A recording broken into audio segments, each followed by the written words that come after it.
everybody, and in this lesson we are going to learn something about ذلك. In previous episode we studied the word هذا, which means this, and in this lesson we are going to study the word ذلك, which means that. هذا is this, and we use it for singular masculine vocabulary in Arabic, and ذلك is that, and we use it for singular masculine vocabulary but for remote objects.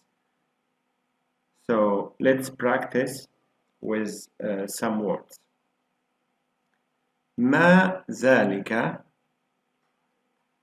ذلك نجم.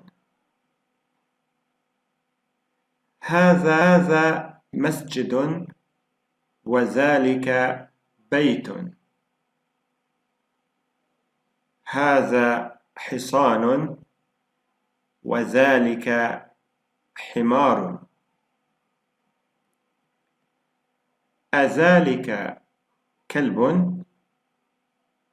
لا، ذلك قط.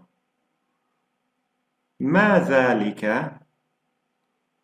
ذلك سرير. من هذا؟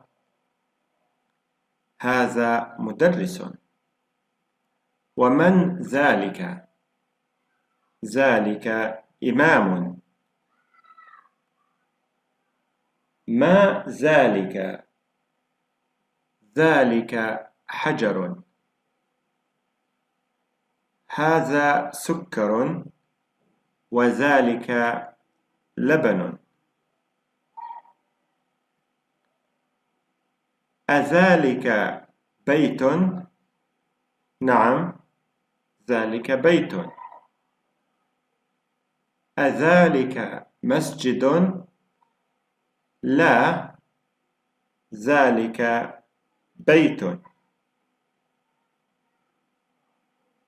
أذلك قلم؟ نعم، ذلك قلم. ما ذلك؟ ذلك حمار.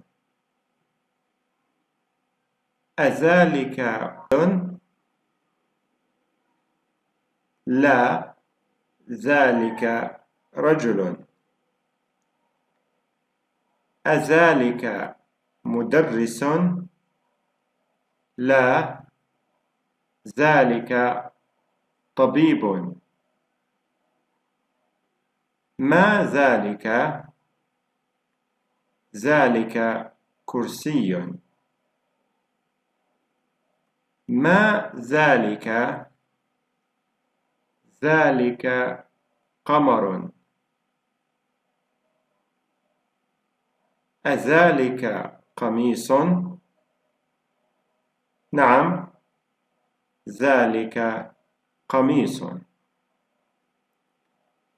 Okay, everybody, I hope you've benefited from this lesson, and I see you soon in the next one.